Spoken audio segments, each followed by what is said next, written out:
Scene start होता है incinerator plant से, जहाँ कैंगयुक अपने भाई के कातिलों को ढूंढते ढूंढते वहाँ आ गया था।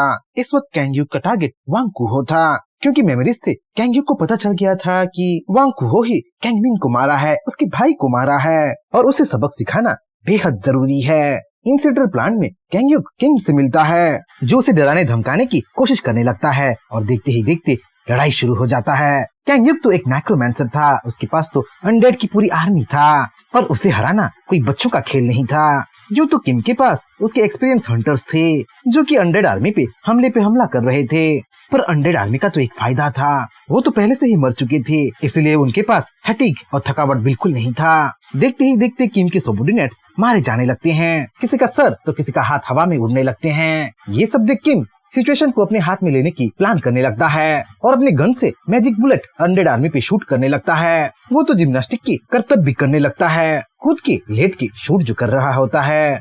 तभी एक अनडेड सोल्जर उसके पास आ जाता है और अपने स्वॉर्ड से वो किम को घायल कर देता है। किम एक बहुत बेरहम हंटर था, जो गोरगुआ गिल्ड में रह के चोरी छिपे बहुत घिनौना काम कर रहा था। पर जब गोरगुआ गिल्ड का लीडर कैंगमिन मारा जाता है, किम खुलेआम अपना अत्याचार करने लगता है, लोगों को वो मर्डर करने लगता है, और वो ऐसा करे भी क्यों ना, गोरगुआ गिल्ड अब उसको फुल सपोर्ट जो कर रहा था।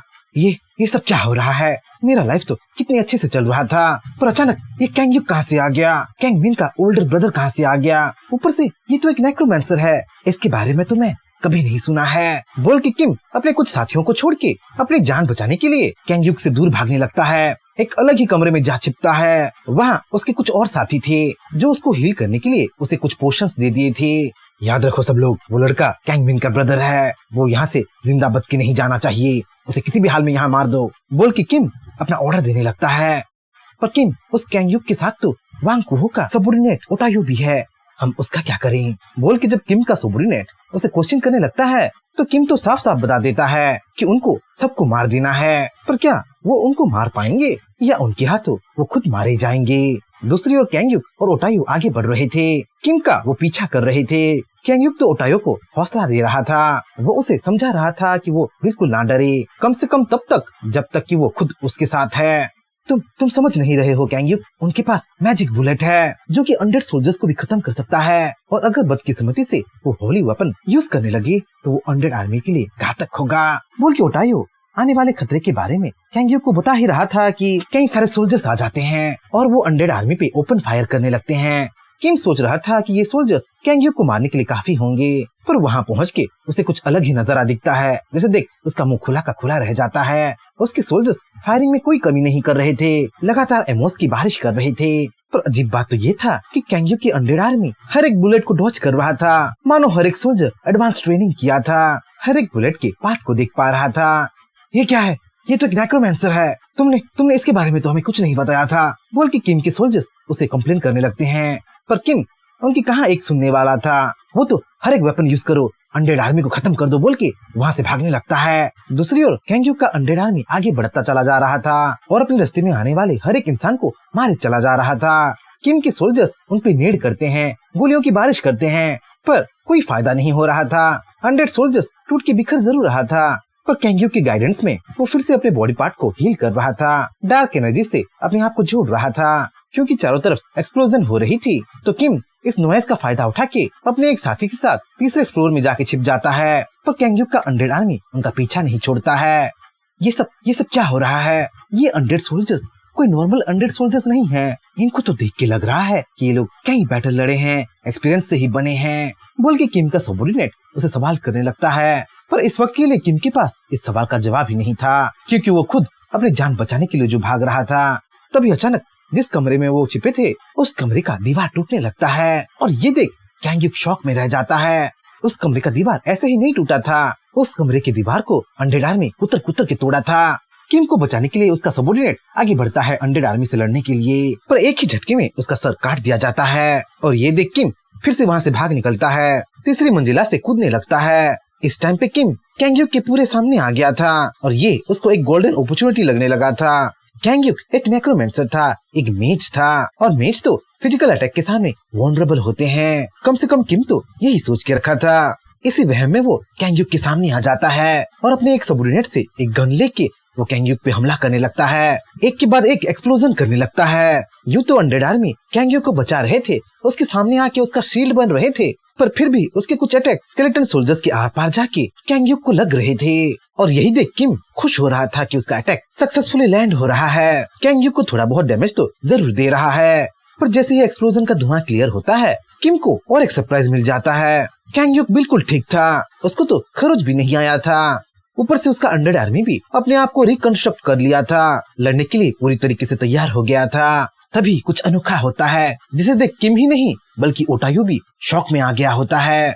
कैंग्यूक फिर से समनिंग मैजिक यूज कर रहा था, और इस बार उसका समन स्केलेटन आर्चर्स थे, जो आते ही किम पे अपना निशाना साधने लगे थे। बेचारा किम अब क्या करे, वो स्केलेटन सोल्जर से लड़ने जाए तो स्केलेटन आर्चर्स का निशाना बन रहा था, और स्केलेटन आर्चर्स से लड़ने जाए तो स्केलेटन सोल्जर्स उस पे तलवार से वार पे वार कर रहे थे, उसको छल्ली करके उसको जमीन में भी घसीट रहे थे। नजारा बहुत भयानक था, और इस सब से किम चीखने चिल्लाने लगा था, मॉन्स्टर, तुम एक मॉन्स्टर हो, मेरे पास मत आओ, बोल के किम कैंग्यूक से दूर रहने की कोशिश कर रहा था। पर इस पे स्केलेटन सोल्जर्स किम के पैरों पे गहरे घाव कर रहे थे, अपने तलवारों से उसके मांस के टुकड़े कर रहे थे। तुम्हें पता है ना तुम क्या गलती कर रहे हो, तुम अगर यहाँ वांग कुहो को ले आते तो तुम्हारा ये हालत नहीं होता, बोल के कैंग्यूक किम को डराने लगता है। उसको डरा के इंफॉर्मेशन निकालने की कोशिश करता है, पर किम तो एक नंबर का बेवकूफ था, वो सीधी बात भला कैसे समझ सकता था। बेवकूफ कहीं के, तुम्हें क्या लगता है तुम मुझे मार के बच जाओगे? तुम बहुत बड़ी गलती कर रहे हो, तुम्हें वापस लौट के नहीं आना चाहिए था। वांग कुहो तुम्हें भी मार देगा, जैसे उसने तुम्हारे भाई को मारा था, बोल के किम चिल्ला ही रहा था कि स्केलेटन सोल्जर उसे जोरदार एक थप्पड़ मारता है, और किम का टॉर्चर फिर से शुरू हो जाता है। कोई किम को बार बार चाकू घुसेड़ रहा था, तो कोई स्केलेटन सोल्जर उसी खाल को ही उधेड़ रहा था, पर फिर भी किम कुछ नहीं बक रहा था। मैं तुम्हें फिर से एक मौका दे रहा हूँ, वांग कुहो कहाँ है मुझे बता दो, बोल के कैंग्यूक की बात खत्म हुई भी नहीं थी कि किम हंसने लगता है। मैं मर जाऊंगा पर फिर भी मैं कुछ नहीं बताऊंगा, बोल के वो मरने के लिए तैयार हो जाता है। कोई बात नहीं, तुम अभी के लिए चुप हो, पर मरने के बाद तुम मुझे सब कुछ बताओगे, बोल के कैंग्यूक अपने स्केलेटन सोल्जर्स को किम को मारने का ऑर्डर दे देता है, और बेरहमी से किम को मारा भी जाता है। और उसी वक्त रेसमोंड कैंग्यूक को कांटेक्ट करता है, माय लॉर्ड, सारे 25 लोगों का सोल कलेक्ट कर दिया गया है, उनको आप आराम से ऑब्जर्व कर सकते हैं। रेसमोंड की ऐसी बातें सुनते ही कैंग्यूक विजन ऑफ डेथ को एक्टिवेट कर देता है। वैसे विजन ऑफ डेथ एक ऐसा स्किल था जिससे कैंग्यूक मरने वाले की आखिरी कुछ पलों को देख सकता था, मतलब ब्राउजर की वो हिस्ट्री चेक जैसा ही था। जब कैंग्यूक को पता चलता है कि वांग कुहो क्लब में आने वाला है, तब वो तुरंत क्लब की ओर निकल पड़ता है, अपना बदला लेने के लिए निकल पड़ता है। वैसे अभी तक ओटायो कैंग्यूक के साथ ही था, और वहाँ जो जो हुआ था वो सब ओटायो देखा था, मतलब वो थोड़ा बहुत कैंग्यूक की पावर को समझने लगा था, उससे थोड़ा बहुत डरने भी लगा था। ओए, हम फिर से क्लब क्यों जा रहे हैं, बोल के ओटायो कैंग्यूक से पूछता भी है, पर उसे कोई रेस्पॉन्स नहीं मिलता है, उल्टा उसे गाड़ी में बैठने का कमांड मिल जाता है। ओए, तुम इंसिनेटर प्लांट को ऐसे ही नहीं छोड़ सकते, यहाँ पे तुमने कितने सारे लोगों को मार दिया है। गार्गोआ गिल्ड इंसिनेटर प्लांट को कांटेक्ट करने की जरूर कोशिश करेगा, और यहाँ से कोई जवाब ना मिले तो लोगों को यहाँ इंस्पेक्शन करने के लिए वो भेज देगा, बोल के ओटायो बहुत डर रहा था। पर फिर भी कैंग्यूक कोई रेस्पॉन्स नहीं दे रहा था, उस पर तो डर का थोड़ा सा भी झलक नहीं दिख रहा था। अरे, मैं ये सब तुम्हें बता रहा हूँ क्योंकि मुझे लगता है कि तुम खतरे में हो सकते हो, अगर तुम नहीं तो मैं जरूर खतरे में हो सकता हूँ। तुम तो एक नेक्रोमैंसर हो, आराम से बच जाओगे, पर मेरा क्या होगा? गार्गोआ गिल्ड अब मेरे पीछे पड़ जाएगा, मेरी सिस्टर के पीछे पड़ जाएगा, क्योंकि तुम्हारे साथ मुझे कुचांग देख जो लिया है, बोल के ओटायो गाड़ी में बैठे बैठे बड़बड़ा रहा था, और उसकी बातें सुन गाड़ी चलाते चलाते कैंग्यूक परेशान हो रहा था। ओटायो सुझाव दे रहा था कि वो सारे एविडेंस को, सारे सबूतों को खत्म कर दें, ताकि उन सब से कोई उनको लिंक ना कर पाए। ओटायो तो प्लीज ये सब तुम मेरे लिए कर दो, बोल के बीच बीच में गिड़गिड़ाता भी है, पर कैंग्यूक की लाल लाल आंखें देख वो चुप हो जाता है। कैंग्यूक के पहले से ही कई सारे सबऑर्डिनेट्स थे, अनडेड की आर्मी थे, और उसके एक ही इशारे में वो कुछ भी कर सकते थे, इसीलिए तो उसे ओटायो की बातों से, उसकी चिंता से कोई फर्क नहीं पड़ रहा था। वो बेखौफ था, उसकी ताकत पे उसको पूरा भरोसा था। अच्छा ओटायो, तुम ये बताओ कि तुम्हें कार्मेल हाउस सेक्ट के बारे में क्या पता है? कैंग्यूक कार्मेल हाउस सेक्ट के बारे में पूछ रहा था क्योंकि उसे विजन ऑफ डेथ से कुछ इम्पोर्टेंट पता चला था। उसे पता चला था कि वांग कुहो कुछ देर के लिए कार्मेल हाउस सेक्ट भाग गया है, और थोड़ी देर के लिए वो वहीं रुकने वाला है। क्योंकि इसके बारे में ओटायो को तो नहीं पता था, इसलिए कैंग्यूक के मुंह से कार्मेल हाउस सेक्ट के बारे में सुन के ओटायो सरप्राइज हो जाता है। और तुम उसके बारे में क्यों जानना चाहती हो बोल के वो कैंग को इंक्वायरी करने लगता है। मुझे हंटर एसोसिएशन से कुछ पता चला है और वो कार्मेल हाउस सेक्ट के बारे में ही है। तुम वो सब छोड़ो, मुझे तुम कार्मेल हाउस सेक्ट के बारे में ही बताओ बोल के कैंग ओटायू को जोर देने लगता है। अब ओटायू अपना मुंह खोलने लगता है और कार्मेल हाउस सेक्ट के बारे में सब कुछ बताने लगता है। कार्मेल हाउस सेक्ट एक क्रिमिनल ऑर्गेनाइजेशन था जहाँ पे हर तरीके का क्राइम होता था और वो इस काम में बहुत फेमस था। इसलिए तो अवेकनर्स को छोड़ के सारे पावरफुल गैंग का यही ठिकाना था। ओटायू ये भी बताता है कि जब गैंगमैन गोरगुआ गिल्ड का लीडर था तब वो कई सारे क्रिमिनल बिजनेस को बंद करवा दिया था। इसलिए तो उस वक्त गोरगुआ गिल्ड और कार्मेल हाउस सेक्ट एक दूसरे का दुश्मन था।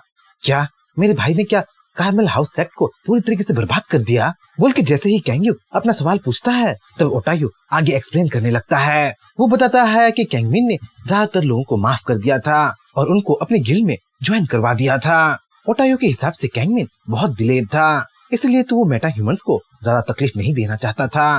पर क्या फायदा, जिन लोगों को वो ज्वाइन करवाया था वही मेटा ह्यूमंस गुरगुआ गिल्ड को अंदर से खाने लगे थे, खोखला करने लगे थे, धीरे धीरे वहाँ अपने जड़ जमाने लगे थे और फिर से अपने सेक्ट मास्टर को पावर में ले आए थे। वैसे ओटायू और भी बहुत कुछ बताना चाहता था पर उसके लिए कार ठीक जगह नहीं था। दूसरी तरफ क्लब में गु चांग-ओ के पास वांग कुहो आ गया था और वांग कुहो को देख के गु चांग-ओ गुस्सा हो रहा था। गधे वांग कुहो, तुमने कैंगमिन के डेथ के बारे में किस किस को बताया है बोल के गु चांग-ओ तो वांग कुहो को डांटने भी लगा था। क्या क्या ये आप क्या बोल रहे हैं सर, मैं आपको ऐसा आदमी लगता हूँ, मैंने उस बारे में किसी को कुछ नहीं बताया है बोल के वांग कुहो एक्सप्लेन कर ही रहा था कि ओ चांग-ओ उसे फिर से डांटने लगता है। अगर तुमने नहीं बताया है तो उसको इस बारे में कैसे पता चला है, वो तो सीधा तुम पे शक कर रहा है बोल के फिर से गु चांग-ओ फटकार लगाने लगता है। नहीं नहीं सर, मैंने ऐसा कुछ नहीं किया है और भला मुझे कैसे पता चलेगा कि वो मुझ पे क्यों शक कर रहा है, मैंने तो सारे सबूतों को मिटा दिया था, शायद वो आदमी गलतफहमी का शिकार होगा और आप उसके बारे में भला क्यों चिंता कर रहे हैं, अगर आप बोले तो मैं उसको भी खत्म कर दूंगा बोल के वांग कुहो सफाई देने लगता है। पर गु चांग-ओ का गुस्सा अभी तक खत्म नहीं हुआ था। तुम हंस रहे हो बेवकूफ, ये हंसने का टाइम है, जाओ कुछ समय के लिए कार्नेल हाउस सेक्ट में ही छिपे रहो बोल के गु चांग-ओ अपना ऑर्डर दे देता है। बस वांग कुहो कार्नेल हाउस सेक्ट में जाना नहीं चाहता था क्योंकि उनसे वो उतना नहीं पटता था, पर हाँ अगर वहाँ लड़कियां होंगे तो वहाँ वो जरूर जा सकता था। पर इस वक्त वो गु चांग-ओ के ऑर्डर को नकार नहीं सकता था, इसलिए वो गु चांग-ओ के पीछे पीछे जाने लगता है और गु चांग-ओ क्लब से जाने से पहले अपना नेक्स्ट ऑर्डर अपने सबऑर्डिनेट्स को वहाँ दे देता है। वैसे उसका ऑर्डर क्या हो सकता है, यही कि उसके पीछे वो क्लब का ध्यान रखें, किसी ऐरे गहरे को क्लब में घुसने ना दें और खासकर कैंग से सावधान रहें। जैसे ही गु चांग-ओ वांग कुहो के साथ वहाँ से जाता है, क्लब के पास सच में कैंग पहुँच जाता है। सिक्योरिटी कैमरा से कैंग के सबऑर्डिनेट्स कैंग को पहले से ही देख लिए थे और इस बात से वो बिल्कुल खुश नहीं थे। इस वक्त तो उनका मास्टर भी उनके पास नहीं था और अब उनको ही कैंग से निपटना था और अगर वो कुछ गलती कर दिए तो गु चांग-ओ भी उनको माफ नहीं करने वाला था। जाओ मास्टर को कांटेक्ट करो, उनको बता दो कि ये यहाँ आ गया है, तब तक कोई यहाँ पे एक बैरियर क्रिएट कर दो ताकि ये बंदा क्लब के अंदर ना घुस पाए बोल के गु चांग-ओ के सबऑर्डिनेट्स आपस में बातचीत करने लगे थे। वो अच्छी तरीके से जानते थे कि कैंग एक रिटर्नर है, एक अवेकनर है और उनके लेट गिल्ड मास्टर का ब्रदर है और उससे लड़ना आसान नहीं होने वाला है। तभी उनमें से एक डैगर निकालता है। उस डैगर को कार्नेल हाउस सेक्ट ने बनाया था जो कि रिटर्नर्स को काफी डैमेज दे सकता था और वही उनके लिए सबसे इम्पोर्टेंट वेपन था क्योंकि ये डैगर किसी की भी माना को एब्जॉर्ब कर सकता था और बिना माना के कोई कैसे मैजिकल अटैक कर सकता था।